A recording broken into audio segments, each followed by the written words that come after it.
A very warm welcome to all of you. Today, I am going to cover a topic of utmost significance to every true Bharatiya, no matter where in the world he is. As I promised you, I will do at least 2 to 3 videos a week on English YouTube.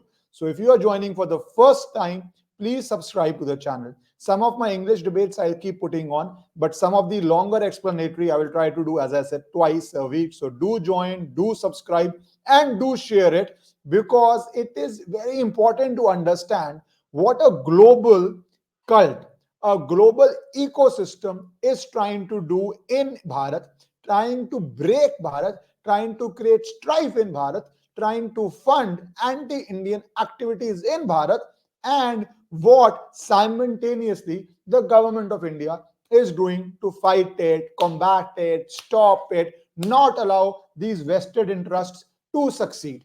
How many of you have heard the name Harsh Mander? Very few may have heard of his name. But he is extremely important in the ecosystem of George Soros. Few of you may not even have heard of George Soros' name. Those who haven't heard his name, let me just define him in 3 4 lines. One, he is a billionaire. Second, he has his tentacles all over the world. Three, he is known to destroy markets, destroy economies, destroy countries to make a profit. And fourth, and the most heinous of them all, is that he has a particular worldview. In that worldview, he wants every state, every government to run as per that worldview. And needless to say, that worldview cannot tolerate a person called Narendra Modi.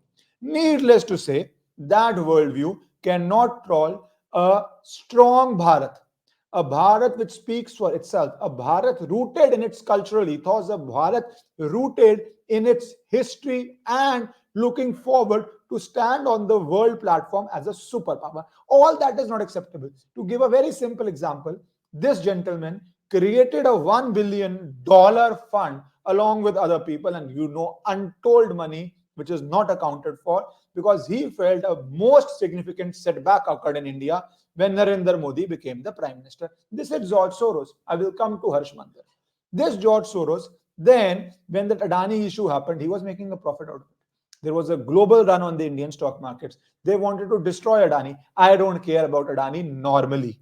But when the matter went to Supreme Court, the SEBI Indian institutes investigated him and they found nothing. Then the question arises, did they try to destroy Adani or were they trying to destroy Indian capital market?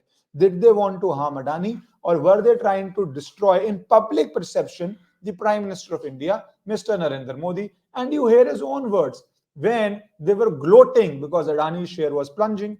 There were people who were saying his bond is junk. So they were gloating. And in that gloating, certain words came out by George Soros, which really showed that the basic thing is that they control Indian government, Indian institutions. East India Company came to India for business. These same interests with different name want to control India, and from George Soros's own mouth, and then immediately understand what is Harshmander. Reverting to India, Modi and business tycoon Adani are close allies. Their fate is intertwined. Adani Enterprises tried to raise funds in the stock market but failed. Adani is accused of stock manipulation and his stock collapsed like a house of cards. Modi is silent on the subject, but he will have to answer questions from foreign investors and in Parliament. This will significantly weaken Modi's stranglehold on India's federal government and open the door to push for much-needed institutional reforms. I may be naive, but I expect a democratic revival in India. Understand the significance of this speech. And let me start with the last line. I expect a democratic revival in India. Is India not a democracy? Of course it is. But because they do not like the result, this is code word for democratic revival, where you uproot the elected government of a country, also called as regime change. When using social media, economy, actors who are interested in your aims, you try to break the democratic structure of any country. Democratic revival, whereas we are the largest continuously voting democracy, which frequently votes in governments in and out. Now, but it doesn't suit you. So the code word of democratic revival basically changed the regime. Mani Shankar Iyer had gone to Pakistan and said, "Inhe hataiye, hame laiye." But this guy is a bigger player. He's a global player. He is the kingpin of the players. One of the kingpins. There are others also. But his name is a little more known, so I am using his name. Now, this person wants a democratic revival. Code word, remove Modi. Do not let voters choose. Do not let voters decide whom they want to rule the country. Second aspect of this, his control over institutions will weaken. The prime minister of this country should not have a role. The elected government of this country should not have a role over institutions. They want that role, that strength to weaken, because they thrive in weak governments. They make their profits by weak governments. They make their profits when the governments are not strong enough to act against anti-nationals, government are not strong enough to act against rule breakers, government are not strong enough to stop these vested foreign interests from running the Indian government or the Indian economy or a sector of the Indian economy. So that is the aim. Let his rules weaken. And third part of it, Modi will now have to answer to foreign interests. Why should the Prime Minister of India answer foreign interests? He has to answer the people of India. He regularly does it. He frankly, every 5 years, even though every year we have multiple state elections, which are in a sense a mini referendum of what he is doing, plus every 5 years there is a general election. I'm not going into how many speeches he does, what he speaks in the parliament, what is the attack, how we have a free media, how we have YouTube channels constantly attacking him, how we have fake news peddlers, nothing. The test is he goes to the people every 5 years, gets a mandate or does not get a mandate. He answers the people of India. It's not East India Company that he has to answer foreign interests. But because they were gloating at that time, they felt they had got it. That is why they were saying all this. Now let's come to Harsh Mander. Who's Harsh Mander? What has happened with him? You have probably never heard his name. Harsh Mander was an IS officer. You know how important IS officers are in the Indian Administrative Service, but he left that. He left that in 2002. After Gujarat, whatever happened in Gujarat, it's been discussed ad nauseum for last 20 years, so I will not go into that. But I always say there is a beauty about a lobby, about an ecosystem. They identify the threats to them. We understood in 2002, Narendra Modi is not playing by the rules. He is not being guilt-tripped into secularism. He is not going begging and apologizing. He is saying, if I have done something wrong, punish me. If I have not done something wrong, I will not apologize. That's a very unique stand for an Indian politician to take.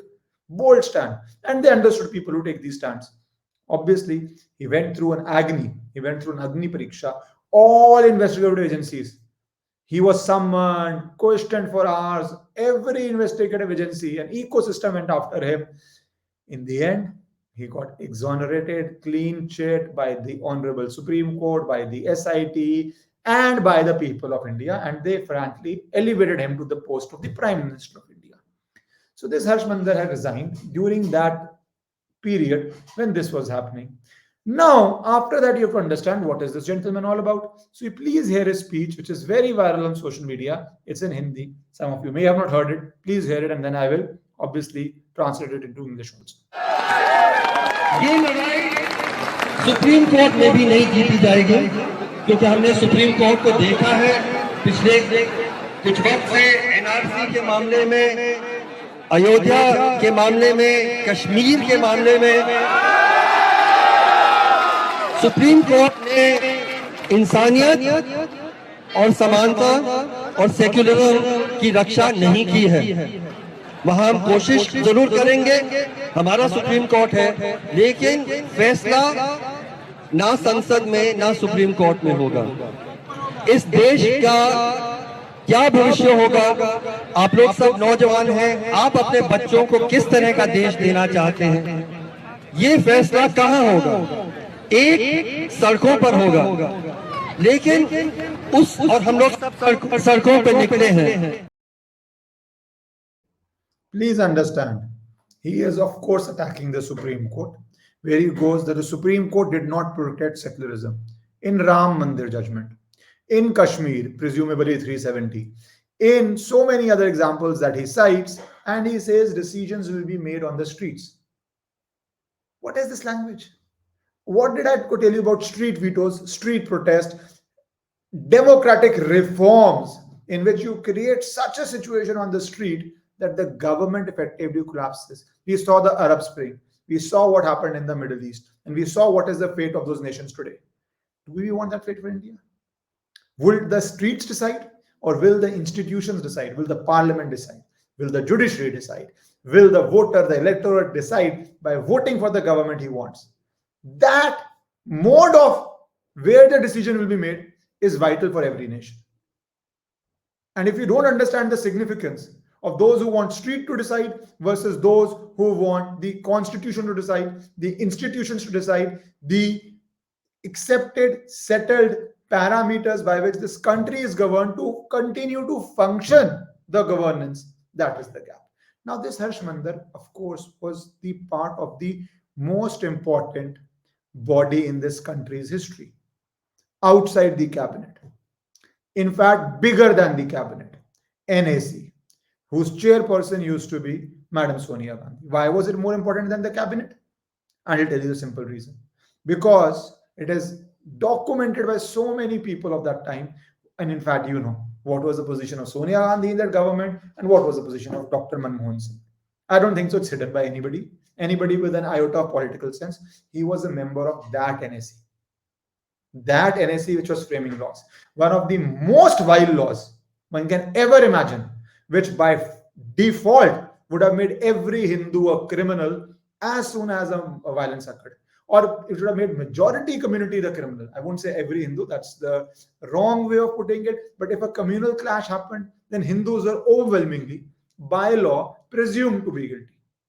That communal violence bill, frankly, one of the rare times BJP was excellent in opposition, created awareness that law could never be passed.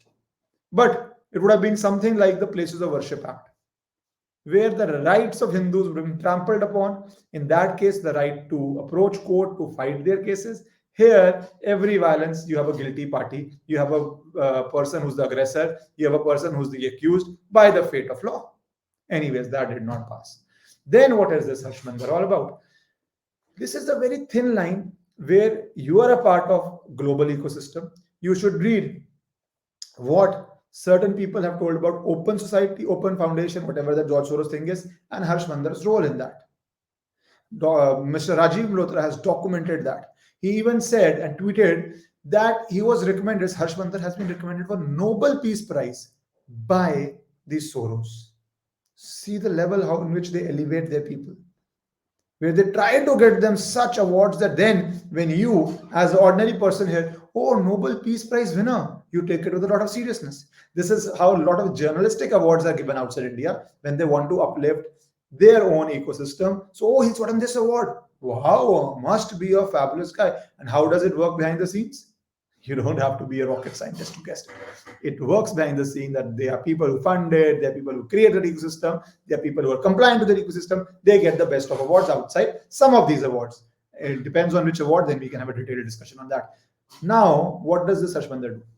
He signs the mercy petition of Yaqub Memon, a terrorist Yaqub Memon. Is that his right? Is that his constitutional right? Of course, it's his constitutional right. You can write the mercy petition for anybody, but your choices need to be discussed in public forum, especially when you're trying to lead public movements. Second aspect, he signs the mercy petition for Ajmal Kasab, that Pakistani, who came and did 26/11, Mumbai, 26/11, Mumbai. Then he also signs the mercy petition for Afzal Guru. Why should any terrorist feel left alone? Now you can be a conscientious objector to death penalty. You can have your reasons, but it's very interesting you do this. But why talk about only that? He, of course, felt that the Ayodhya Ram Mandir verdict was wrong. You saw him speaking that, and he was one of the people who filed a review petition against it. Again, your constitutional right, no problem. But your choices can be discussed. You should know about the choices of people who come in public life.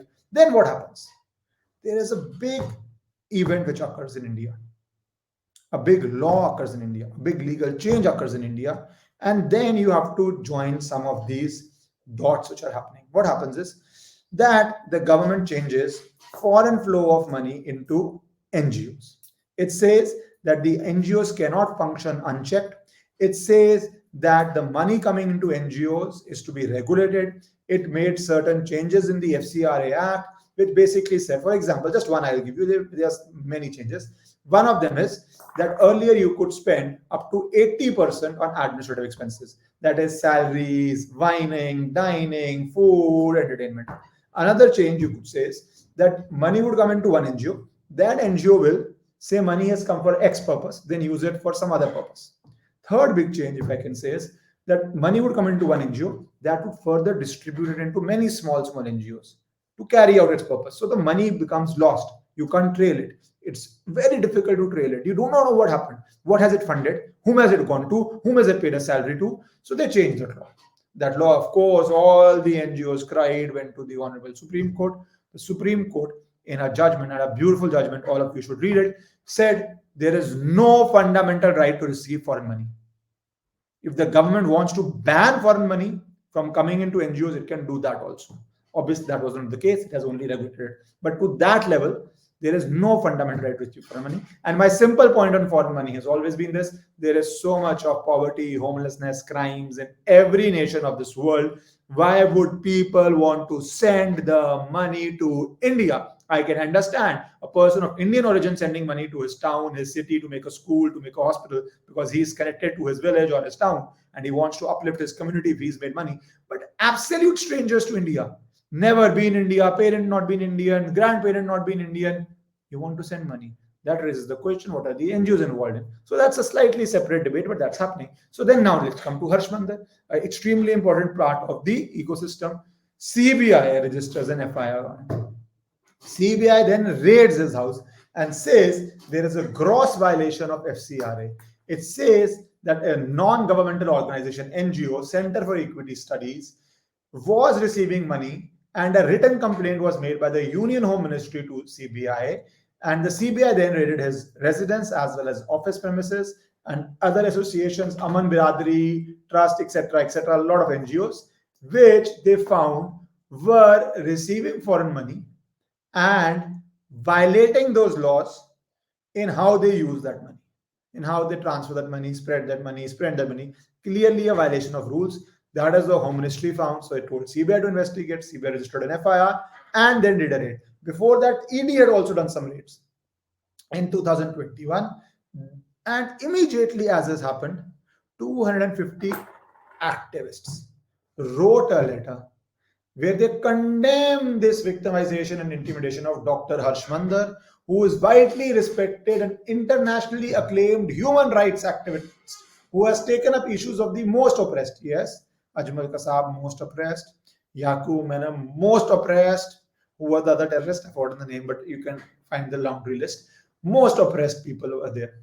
And they want this case to be closed against him. They have deemed in their activist intellectual circles, I'm not making the name of the 250 people, you can go and see the news. It's not worth wasting the time because a lot of you probably would not know them, but they are of significant importance in their own mind. And now this CBI FIR, now these CBI raids have become a big panic, because very often these raids lead to further action. Maybe today, maybe 6 months down the line, maybe 1 year down the line. And that finally is causing panic in this ecosystem, which thought it was immune from government, which wants a weak government, which does not want to comply with the laws of this nation, which wants to receive foreign money and use it for purposes which the government should not, as per them, even know about. Anyways, every individual has to go through KYC. Every money coming from outside India has to go by it. The FIR says that violation of Section 7, Section 8, prohibition to transfer foreign contribution to other person. What I told you, it comes to one account, you transfer it to other accounts. 8, utilization for administrative purposes, etc., has been noticed and it is under investigation. Big players are getting under scrutiny. Big players are being raided. Let's see what is the conclusion of this. Bharat Mata Ki Jai.